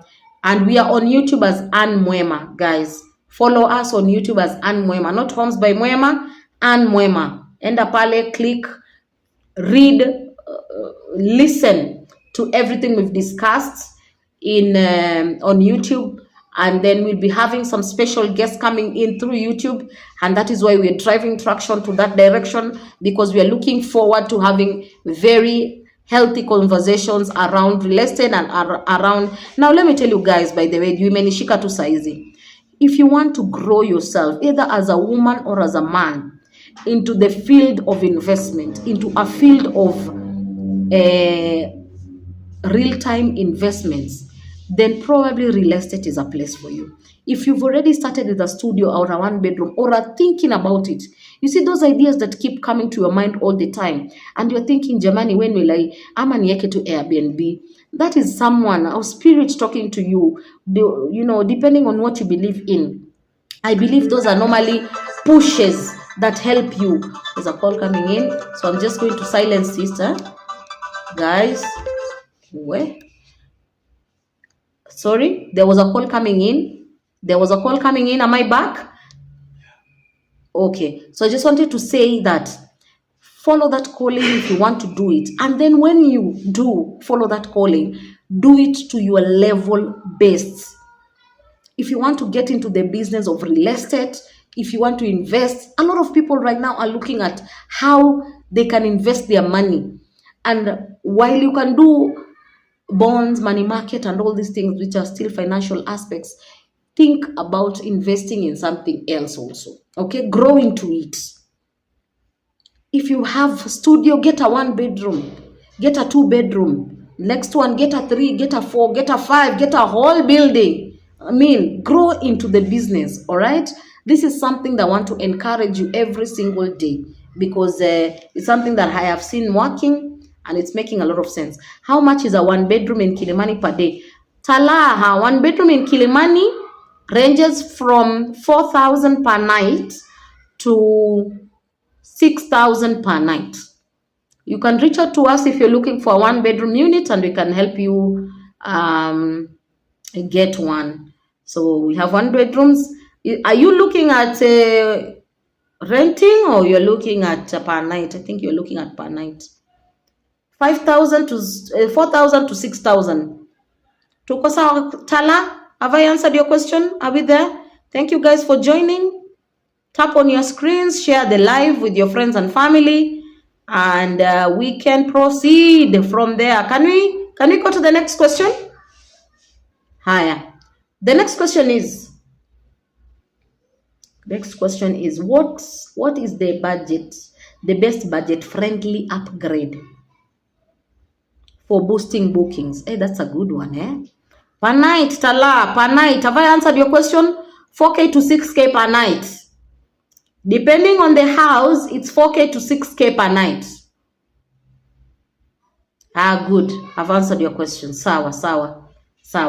So the next question we get asked is, what is the best budget-friendly upgrade for boosting bookings? Ooh, I know a lot of people want to know that. Budget-friendly upgrade for boosting bookings. Can I tell you, it is listing optimization, one of the services that I've told you I offer. Listing optimization is the most budget-friendly upgrade you can do. Because hata nyumba ikae aje, saa zingine hapo kwa listing optimization, inaweza kucapture people from all over the world to book that unit because of what you have described. Okay? Of course, a lot of things depend on it. There is the photography that you've taken, that you've captured there, that you've listed there. But it is the optimization that gives you clients. Remember we said about Google Business, Google Business presence. If you want your business to be visible on Google, we do that. At the moment, we have added that to our portfolio because a lot of people want to have visibility. Remember, if you're not visible, you are not bookable. Okay? If you're not visible, you are not bookable. Who will book you? Anawaja kuona. Can you imagine someone coming from TikTok? Okay? Because Gen Zs book a lot of houses. And by then, tusiongelele stories za Gen Z sometimes na nini. Na hizi bookings zenye zina happen, zina haribu biashara. But let's talk about bookings that are happening on TikTok. Mimi kama Mwema, si ndio? Ninataka kuenda kuchukua nyumba Airbnb. Nitaenda TikTok kama mimi ni mtu wa TikTok na nita search Airbnb in Nairobi. Will I find you? And you are not there. Will I find you? Me, you will. Homes by Mwema, you will. It will come there. And you will be told, contact Homes by Mwema. Sawa.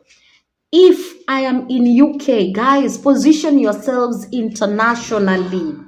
If I'm in UK and I'm searching for a unit, where will I go first? I will go to Airbnb, maybe. I will go to booking.com, maybe. I will go to Google, maybe. Are you there? Is your business there? Do you need help setting up that? Reach out to us. We do consultation, we do listing optimization, we do marketing, we do photography. We do all these things to make sure your presence is visible. Sawa guys. So, musisahau, budget-friendly upgrades are there. All these are budget-friendly upgrades. But listing makes it easier because you need to know how am I positioning myself for X target market. Are we together? Tala is asking, you also manage the unit on behalf of the landlord. Oh, yes. We do management. We do Airbnb management. Thank you, Tala. I think today we have not mentioned management. Yeah? Aki. Leo sijataja management. I think it's because it's our bread and butter. Paka tunaisahau kuitaja. Jamani. We do management end to end of Airbnbs. What does management entail? It entails having a co-host, someone who responds to client inquiries on the app, someone who's able to offer checking details, checkout details, and then that is online. Physically, if you're talking about management of presence, it means I'm able to run the Airbnbs as if it is mine. It is literally listed on us, with us, Homes by Mwema. So nikipost pale, hautaona Njeri, nyumba ya Njeri ama nyumba ya Paul, sawa? Hautaona nyumba ya Tala, utaona nyumba ya Homes by Mwema. And now that gives presence to people who are able to relate with us. Sawa, so we manage it. Running, cleaning inatoka kwetu. Kuna hiyo aspect ya pia cleaning. So kuna full management, alafu kuna aspect of co-hosting. Tuko pamoja? Kama uko Nairobi, Eldoret, wasemaje? Okay, ina sawa. I'm looking for an Airbnb standalone house location between Ruiru and Kenol. Daytime, 6th. Please help. Sarah Njunge. Ooh, I feel like I know you, Sarah. You will get a standalone. Nitumie DM kwa WhatsApp ama nitumie DM pale kwa TikTok. Find me there, I will get you a house. A standalone house between Ruiru and Kenol, I will get you that. You just need to justify how many people and the occasion, because you've already stated the date. That is available. Sawa? Aya. Tala, have I answered your question about managing on behalf of the landlord? How much do you charge for management? Tala, this is very specific with one person. Okay? So normally how I put my charges, I will tell you how much I put my charges, and then based on what you come and tell me on a one-on-one session, we shall discuss. This is how I put it. The first 3 months is X percentage, and depending on where the unit is, there are transport charges to the place, okay? Other than commission. X percentage for a period of 3-4 months, up to even 6 months, and then based on where the unit is, transportation charges, all right?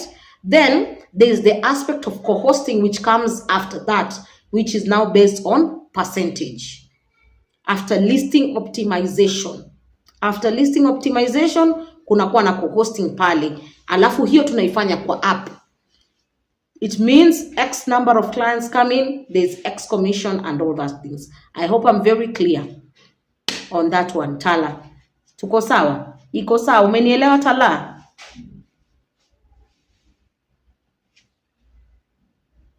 Umenielewa Tala? But I think it's something that is totally worth trying out, management. Again, I'm very specific. Sorry to say, guys, I'm very specific with the kind of units I pick up for management. This is not something I pick up for everyone. This is because just like any other investment, you choose where you want to invest your energy and your time. Okay? So one of the reasons that I'm very selective with which houses I'm managing is sometimes if you look at rental units, for example, I might choose not to do management because whether I like it or not, this person is going to incur a cost on rent. Mnaona? So wewe nikikuja pale na charges zangu za management na charges zangu sijui za locations za driving, so inakuwa shida for us to even get to that place, because my biggest prayer is for you to elevate from this level to that level. So I don't want to get to a place where I'm burdening you. Sijui kama mnanielewa. So most of the units that I'm managing are being run by the owners of the business, because again, we are not paying rent, but we do want to maximize on the potential of that house. Again, based on distance, we know the kind of level of management I'm going to do. Do I need to get there, or can I do it from online? Is the internet stable enough? Can you guys hear me? Mnanipata? Am I clear? Should have switched to Wi-Fi. No, I'm using data.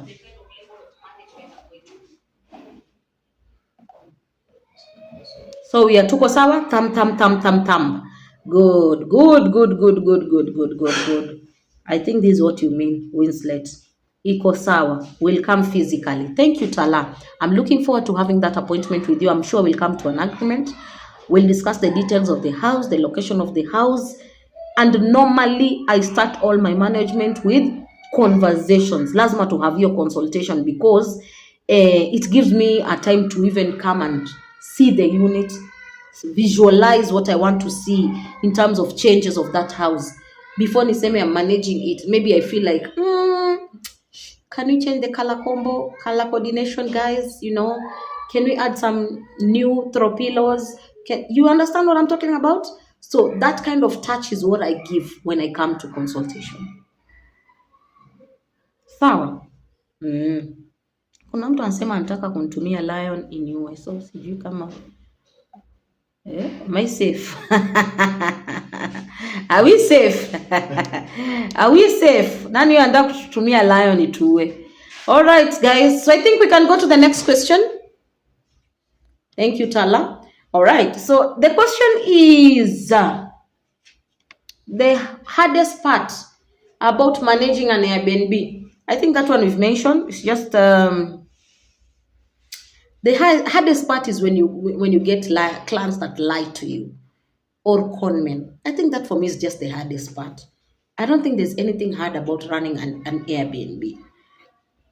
It is seamless. It is less time consuming. If you manage yourself properly, you'll be able to exceed expectations. So, as we're speaking, because I like to speak from experience, guys.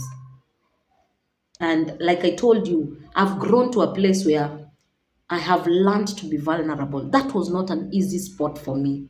To tell people that, you know what, my previous role as a GM, I was not paid for 3 months. For me to come to a conclusion that I need to run the Airbnb business now end to end. I was already running the business. I had a couple of units already running. But for me to decide I'm running the business end to end, I lost my role as a GM because I was not paid for how many months? Miezi mitatu. But during those 3 months, I know there's God hand holding me and teaching me and shaping me the right way. Today I'm preaching. But during those 3 months, it is Airbnb business that fed me and my family. Airbnb business, until I realized I have not been giving this business my time and energy. I have not. 3 months continuously. Nimekaa kwa nyumba tu hivi. Okay? So let's get back to the question. The hardest part about managing Airbnb is if you're experiencing people who are not truthful, maybe con men, maybe your cleaners are not doing well, they're lying to you na uko mbali, maybe you're having a wrong manager or an untrustworthy, not so trustworthy manager, that can be something else. Hence, I always insist, whether you are giving your house for management or not, have the visibility. And you can have the visibility on the app. By the way, I've come across a lot of hosts who tell me yeye nyumba yake amelistiwa na mtu mwingine. Ala. Guys, have you been getting this? Have you been getting this? Mmekuwa mkipata hii kitu kweli? Nyumba yake yeye amelistiwa na mtu mwingine. Itakuwaje? Since when? How did that happen? Okay? So the first thing I tell these people, because they come to me later on, kimewaramba. There's no way you can have zero visibility of your unit. There is no way. You need to have 100, if not 90%. 90% because on the app, you're a co-host. The other one is a co-host as well. So munaona nyumba, kila mtu anaona. Bookings tunaona, kila mtu inaingia. Details za kulipwa ni za wewe mwenyewe nyumba. Alright? The details for payment should belong to you. If the people don't understand Swahili, by the way, you can let me know, because I've come to realize I'm also getting a lot of inquiries from Ethiopia, Qatar. You know, what's that place? Yeah. It was Dubai. I'm getting a lot of inquiries from Dubai, Qatar, Ethiopia. So if there's anyone who doesn't understand Kiswahili, I'm open to flowing fluently in English. Hapa kwingine tutajaza tu. Sawa. So guys, if you don't have trusted parties in your niche, then you might not manage the Airbnb properly. So a typical day that is fully managed, how does a typical day that is fully managed looks like? I woke up today, went to the gym. That's TMI. Went to the gym.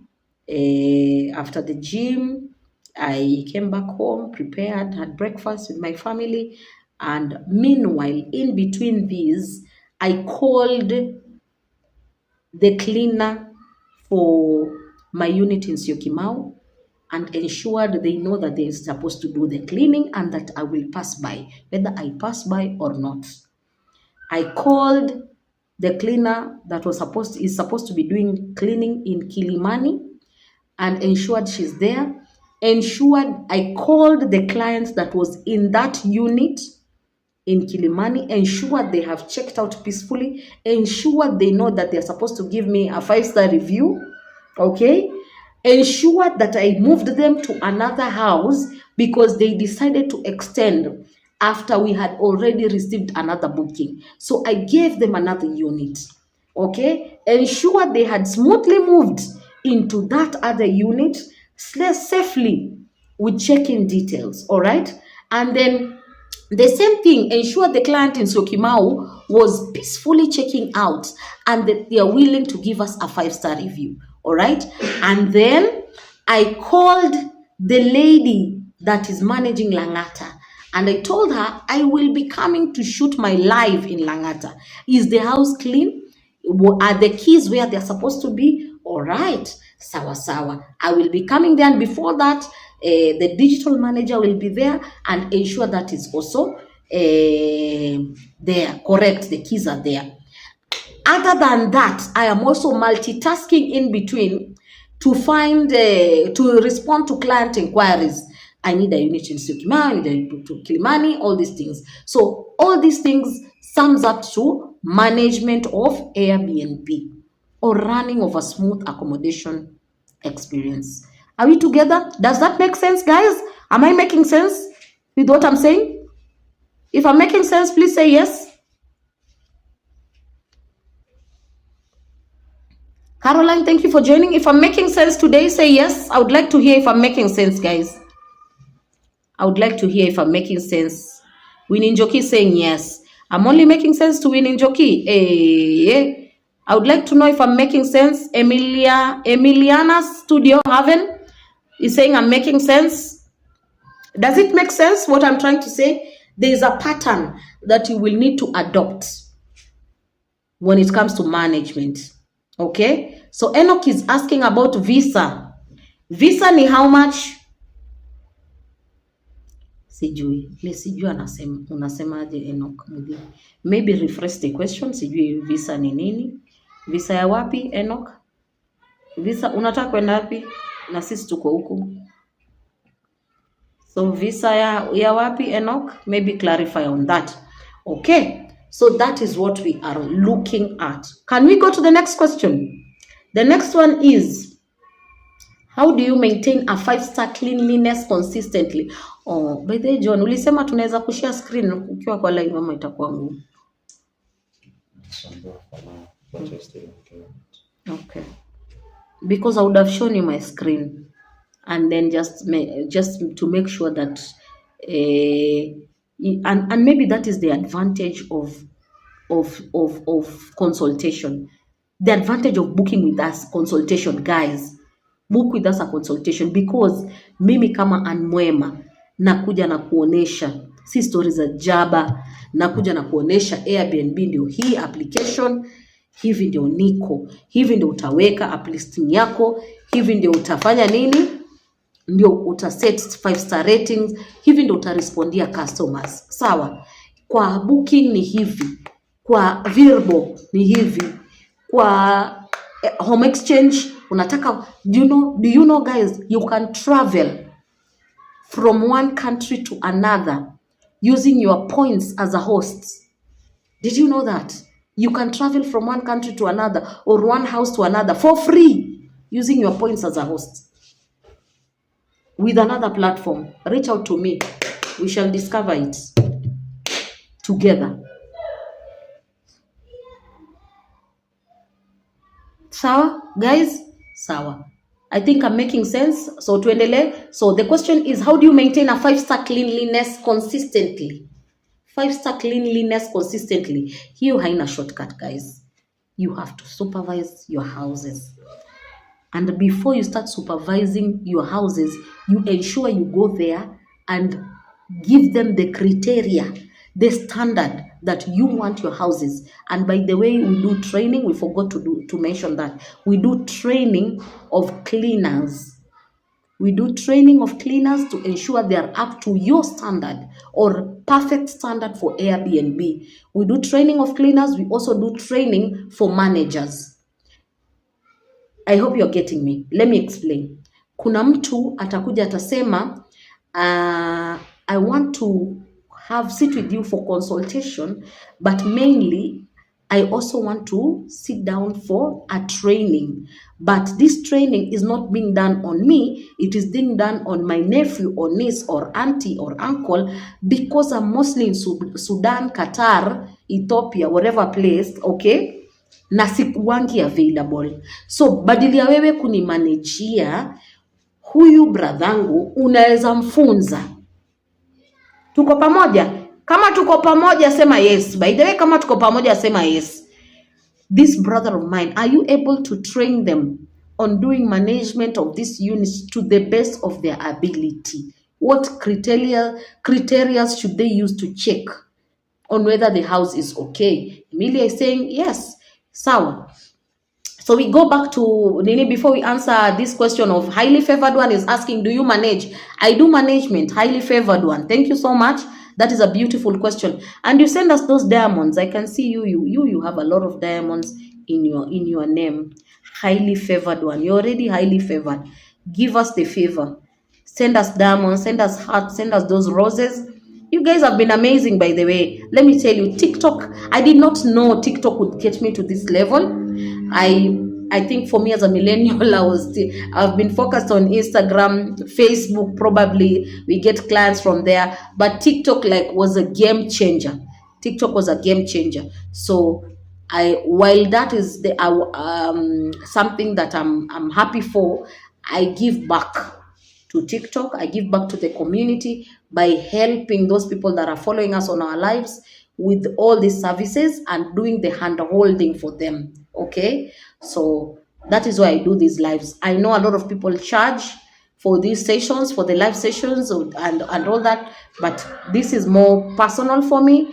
And then if you want other deeper services, now you can come to me. We have those sessions. So we do management, highly favored one. We do management, and there are aspects of co-hosting, and there's also aspect of where we do co-hosting plus full management. I hope that makes sense. Highly favored one. If it makes sense, say yes. So 5-star cleanliness, lazima uangalie. Lazima ukue hapo. You have to be there to ensure that cleaning has been done to your standard. Or if you're not there, you'll pass by. So every time you pass by, very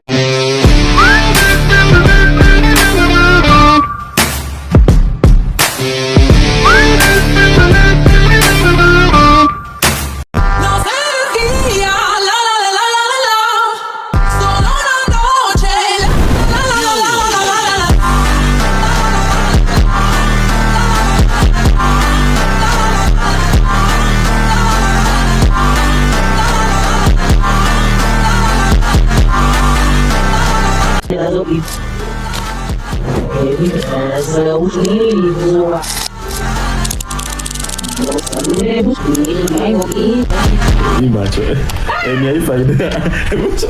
long as I'm smiling, it's fine. It was speeding up. Yeah, it was sped up, yeah.